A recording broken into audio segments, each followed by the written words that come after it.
আসছি আসছি।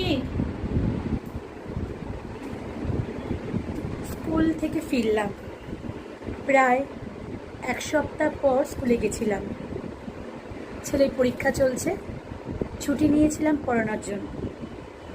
তো কার পরীক্ষা তো বুঝতে পারছি না, আমার পরীক্ষা না আমার ছেলের পরীক্ষা। গলাটা শুনে বুঝতেই পাচ্ছেন যে কার পরীক্ষা। কন্টিনিউয়াস আমি পড়ে যাচ্ছি আর আমার ছেলে শ্রোতার ভূমিকা পালন করছে।